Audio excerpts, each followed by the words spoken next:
Salut, c'est Marco de Top 4 Fun. On se retrouve aujourd'hui pour la vidéo de déballage qui bien sûr précède la vidéo de test du Realme 6 ou le Realme 6 quand on prononce avec un accent français, à la française. Le Realme 6 est un mobile donc de la marque Realme, une marque qui fait partie d'un groupe qui s'appelle BBK Electronics. Alors BBK Electronics, c'est pas un groupe qu'on connaît, c'est plutôt obscur comme nom, mais par contre il y a des marques qui elles sont autrement plus connues dans le groupe. Il y a notamment Oppo, OnePlus et Vivo. Et c'est une marque qui, aujourd'hui, en 2020, se classe parmi les 3 plus grosses marques mondiales. Donc ça vous resitue un peu le contexte. Realme, c'est une marque qui est née en 2019 et qui est déjà extrêmement agressive. Spécification, prix bas. C'est une marque qui commence déjà à cartonner. Elle a déjà vendu en 2019 plus de 10 millions d'unités. Rien que sur l'année 2020, rien que sur le premier trimestre, je crois qu'ils ont déjà dépassé les 10 millions d'unités. Donc c'est une marque qui cartonne parce que prix spécification quoi. Et donc on en reparlera lors du test. Là on va déjà parler de ce mobile sous l'angle déballage, à savoir qu'est-ce qui est fourni avec le téléphone et puis le téléphone dans un rapide premier aperçu. La boîte en elle-même est relativement sobre, une boîte jaune. Alors ça c'est pas ça qui est sobre parce que ça c'est la couleur corporate de Realme. Mais vous voyez, mis à part quelques logos et justement le nom du modèle, il n'y a pas grand-chose. Quelques specs à l'arrière sur lesquels on va revenir.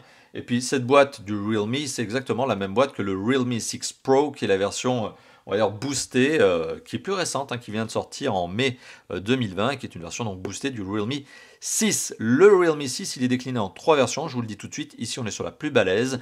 Il y a la version 4 Go, 64 Go, je crois, qui est à 240 €, quelque chose comme ça. Il y a la version 4 Go, 128 Go, qui est à 270 €. Et il y a la version qui est celle-ci, 300 €, qui est 8 Go plus 128 Go de ROM. Voilà, donc on est sur la version la plus balèze à l'heure actuelle, déclinée en 2 couleurs. Et ici, on a la version, on va le voir, la version, hop, est-ce qu'on le voit ici? Color, non c'est Color, rien du tout, oui c'est Color. C'est la Comet Blue, parce qu'il y a la Comet White, voilà. Petit tour d'horizon. Ah si, je vous ai pas donné les specs. On apprend quoi? Qu'il y a une caméra photo frontale selfie, donc qui a un poinçon, que l'écran est un 90 Hz, donc 90 images par seconde maximum affichées par l'écran. C'est très intéressant, très sympa. L'une des caméras dorsales, donc un des capteurs photo dorsal, eh bien fait 64 mégapixels. La recharge VOOC, ça c'est un truc qui est apparu chez Oppo. Et donc comme quoi la marque finalement bénéficie aussi de toute la technologie du reste des autres marques du groupe. C'est là l'intérêt de cette marque, c'est qu'on bénéficie également de cette recherche et développement de toutes les autres marques. Et donc on est sur la recharge rapide VOOC, je crois que c'est comme ça que ça s'appelle. VOOC, je crois qu'il n'y a pas de faute, ou c'est VODC, non c'est VOOC, VOC. 30 watts et la batterie est une batterie de 4300 mAh et on a un processeur qui est un Mediatek, qui est un Helio G90T et qui est un processeur qui pulse. Mais on en reparlera lors du test bien sûr lorsque je ferai les petits tests nécessaires, notamment le fameux benchmark Antutu. Alors le téléphone, donc, comme je vous l'ai dit, une boîte relativement sobre. Si on accepte sa couleur, il n'y a pas d'image, vous voyez, mais la couleur elle est vive certes, mais parce que c'est la couleur corporate. Petit instant ASMR.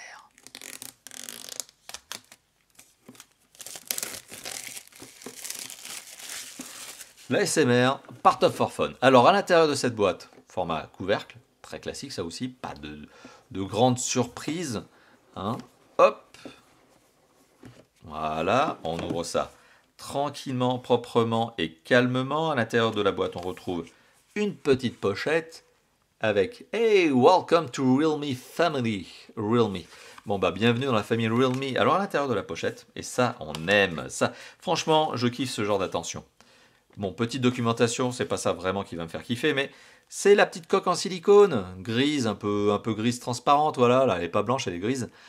Petite attention qui coûte pas grand chose à la marque, mais qui fait toujours plaisir. Ça vous évite de rusher pour essayer de trouver un accessoire de protection pour votre téléphone. La coque est déjà fournie, bravo, une bonne note. Allez, on met ça de côté, mais ça commence déjà très très bien. Le téléphone en lui-même, soigneusement emballé, vous voyez, petite pochette avec son petit autocollant, là, hop, on va faire ça propre. Hop là. À l'intérieur, on retrouve le téléphone lui-même. C'est bien soigné, c'est bien emballé. Je regarde un petit truc. Est-ce que... Oui, il y a un film protecteur sur la face avant. On le remarque notamment au niveau du selfie, là. Je ne sais pas si vous voyez. Mais il y a une sorte de surépaisseur autour du selfie. Et ça, c'est lié au film protecteur. Voilà, mais vous avez surtout vu les reflets liés au setup. Bon, le téléphone en lui-même présente très bien. Alors le Comet Blue, c'est cette fameuse version au dos, là, vous voyez, ça fait un peu de vibration au niveau du dos en termes de luminosité, en termes de lumière, d'éclairage.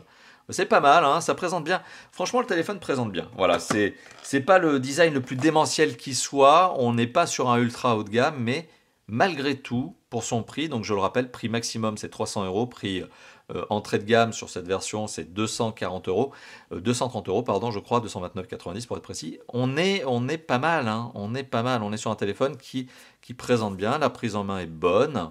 Voilà, on a théoriquement le capteur d'empreinte digitale qui se trouve ici sur le côté. Voilà, c'est pas théoriquement, mais c'est le cas.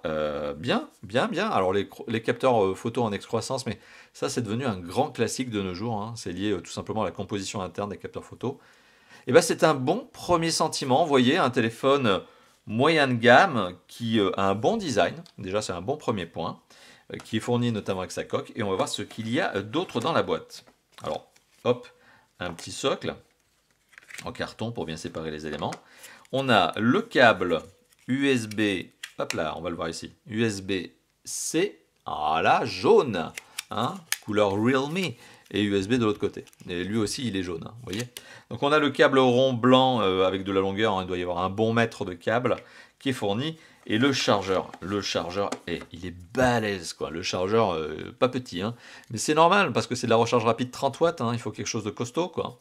Et donc ça, c'est une techno qui avait été lancée par Oppo. La VOOC, la recharge rapide VOOC, c'était Oppo qui l'avait lancé. Bah, d'autres marques du groupe en profitent, et bien notamment Realme en profite. Voilà, donc c'était le contenu de la boîte du Realme 6, donc un mobile qui est vendu à partir de 230 euros, je le rappelle. Ici, on est sur la version Boost Plus à 300 euros, mais on en reparlera lors du test. Eh bien, la coque en silicone, merci beaucoup, très bonne attention. La petite documentation qui va bien, mais que personne ne lit jamais. Le chargeur qui est balèze, voilà, avec le petit connecteur jaune. J'aime bien ce genre de petite note de design rigolote, là, comme quoi le jaune, en fait, le jaune, c'est la couleur de Realme, donc rigolo.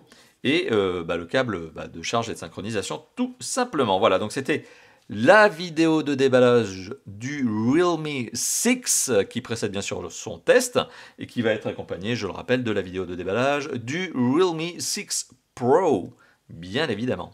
Voilà, merci d'avoir vu cette vidéo et à très bientôt. Ciao, ciao.